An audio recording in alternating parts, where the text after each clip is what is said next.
Halo guys, selamat datang di YouTube Free Engine Movie Review guys. Nah di sini kita akan ngelanjutin cerita Eternal yang part kedua guys. Jadi buat teman-teman yang udah nonton, sengaja di sini teman-teman bisa tahu gimana sih cerita Eternal di komik sebelumnya ya guys. Jadi komik Eternal ini udah lama banget guys. Dan mungkin hanya orang-orang yang fanatik Marvel pasti bakal tahu Eternal itu dari mana dan siapa guys. Oke guys, jadi guys di bumi ini di kota Titanos dibangun lagi guys sama Kronos. Jadi dengan pemerintahan Kronos, para Eternal hidupnya damai dan tidak menaklukkan. Jadi benar-benar semuanya makmur dan damai guys, nggak ada perang gitu guys. Nah di sini Kronos tuh lebih fokus kayak melakukan penelitian guys. Jadi kayak dia pengen mencari tahu dari mana sih dia berasal, penciptaan tuh seperti gimana sih. Jadi dia mau mencari tahu misteri kehidupan tuh seperti gimana. Nah waktu lagi dia melakukan eksperimen suatu hari di labnya ya guys, itu tuh wadah penampung kosmiknya pecah guys. Nah terus disitu terjadi kayak ledakan besar. Nah tapi ledakan besar itu guys nggak ngebunuh Kronos dan semua warga Eternal yang ada di situ.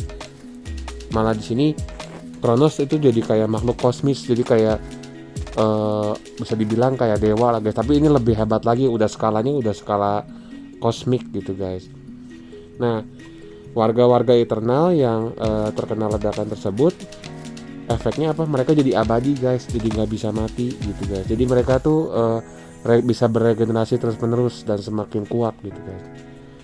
Nah setelah Kronos berubah menjadi makhluk kosmik, kan Kronos itu nggak bisa mimpin lagi si rakyat Eternalnya. Jadi kepemimpinan itu dikasih sama anaknya. Nah anaknya itu ada dua guys, namanya Alars dan Suras. Nah Kronos kasih tahu ke mereka berdua jangan sampai ada peperangan lagi atau perselisihan atau konflik kayak perang saudara lagi. Jadi mereka kalau mau memimpin bangsanya harus kompak, harus sama-sama gitu guys. Nah kedua saudara ini sadar yang bisa mimpin pasti cuma satu orang guys, nggak mungkin dua-duanya mimpin, pasti nanti ada konflik, ada perbedaan pendapat. Nah jadi mereka tuh kayak berkumpul, kayak ada semacam balai desa lah guys, kayak tempat pertemuan semua bangsa internal gitu ya guys ya.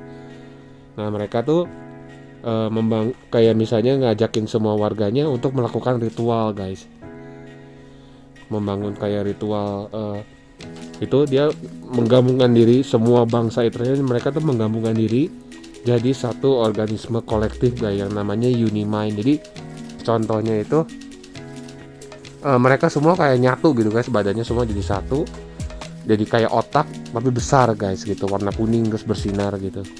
Nah di sini karena mereka sudah nyatu semua, bangsa Eternal itu jadi bisa tahu masing-masing pikiran masing-masing itu gimana. Nah setelah itu mereka karena bisa tahu pikiran masing-masing, mereka ngambil keputusan untuk milih Suras guys jadi leader, yang nanti disebut juga sebagai Prime Eternal. Nah setelah mengambil keputusan tersebut dan udah ngobrol, ya udah saudaranya Suras namanya Aras, ya saya mending pergi aja kata dia. Akhirnya dia terbang ke luar angkasa karena ya dia menghindari konflik juga gitu kan. Akhirnya dia mencari tujuan baru guys. Nah dari itu Aras itu dia kayak berpetualang gitu guys, kayak dia tuh jalan kemana ke seluruh universe dia lihat gitu ya guys. Terus dia nyampe guys di kotanya yang waktu itu yang sudah hancur gitu guys. Nah di Titan itu, nah kotanya itu udah hancur lebur guys. Semua Eternal di sana bisa dibilang hampir semuanya udah tewas, kecuali ada satu wanita guys di situ, namanya Suisan. Nah akhirnya pas Alas ketemu dia, mereka kayak suka gitu guys. Akhirnya menjadi pasangan dan mereka akhirnya karena udah jadi pasangan, udah kita bangun lagi peradaban di sini, kita bikin lagi bangsa kita yang baru. Nah jadi mereka ngebangun lagi semua dan mereka tuh bikin komputer canggih namanya Isaac guys. Jadi Isaac ini nanti untuk kayak ngatur semua penopang kehidupan di planet barunya. Nah, teknologi genetika untuk yang dibuat sama Isaac ini untuk bikin cloning guys, untuk menghasilkan Eternal lagi gitu. Nah, akhirnya populasi di Titan bisa meningkat sampai akhirnya berapa ratus tahun kemudian atau beberapa generasi kemudian orang-orang Eternal itu bisa sampai 35.000 orang gitu guys. Nah guys, setelah bisa mencapai 35.000 orang, Aras itu memakai nama baru guys, namanya jadi Mentor guys. Dan hubungan Aras sama Srisan, mereka tuh jadi punya 2 anak guys. Anaknya itu bernama Eros dan Thanos guys. Kalau teman-teman yang udah pernah nonton Eternal, pasti di ending creditnya teman-teman lihat ada Eros datang ya, dari kayak pakai portal gitu guys.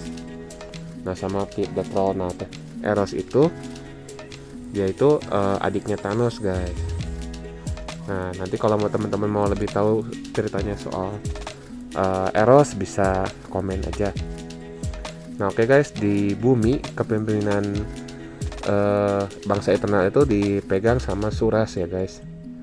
Nah, jadi Suras itu karena dia bijaksana, dia akhirnya bisa kayak memperbesar lagi kotanya.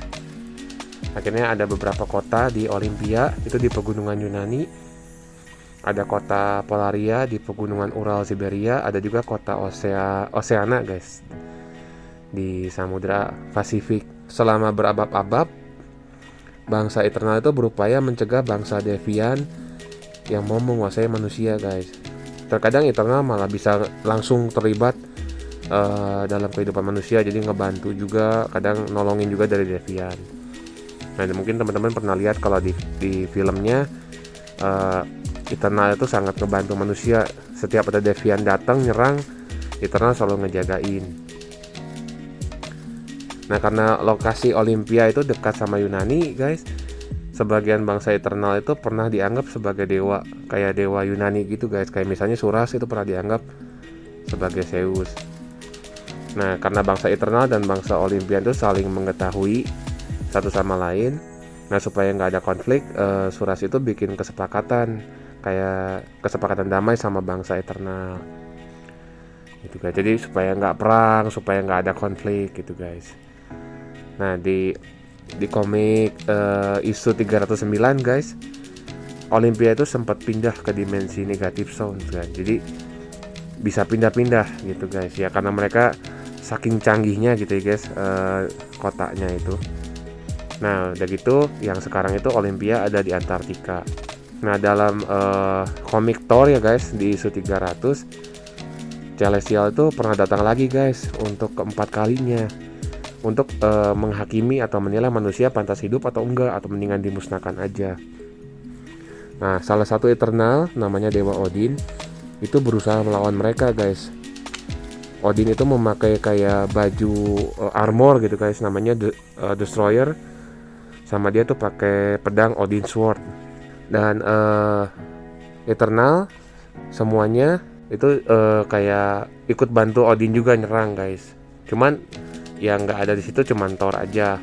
Nah, dalam upaya ini Odin itu dibantu sama Eternal yang udah jadi Unimind, jadi mereka ngegabung semua yang jadi kayak bentuknya sih kalau teman-teman lihat di komik tuh kayak otak warna emas bersinar gitu guys. Nah, mereka tuh menentang majikannya, yaitu si Celestialnya, karena ya kan bisa jadi aja mereka tuh nggak pantas hidup lagi, dihancurin semuanya.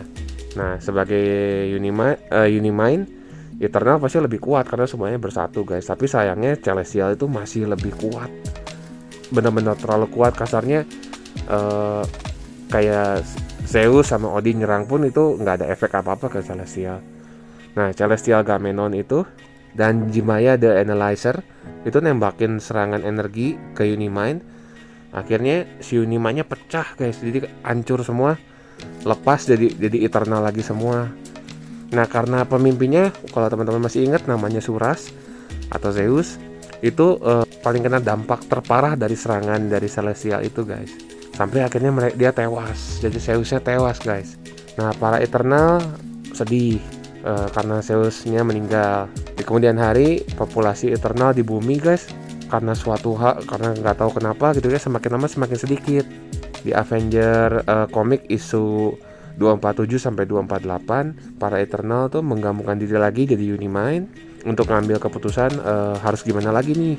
Akhirnya keputusannya mereka tuh sadar bahwa peradaban di buminya udah kayak stagnan. Udah kayaknya kita nggak bisa tinggal di bumi lagi, kita harus pindah nih gitu. Akhirnya mereka pindah ke planet lain gitu guys. Nah, jadi sebagian Eternal pergi terbang, mereka keluar angkasa cari berkelana lagi, cari planet lagi, membuat peradaban lagi. Nah, di sini guys, Eternal yang tersisa tinggal sedikit gitu guys, ya nggak banyak lagi gitu guys. Nah, jadi setelah mereka ditinggalkan, kepemimpinan itu diturunkan kepada anaknya Suras guys, atau anaknya Zeus. Oke guys, sampai di sini dulu ceritanya. Nanti kita lanjutkan lagi di part 3 ya guys dari Eternal. See you soon. Guys, thanks for watching. Jangan lupa subscribe channel YouTube kita Frey and James ya guys. Thank you.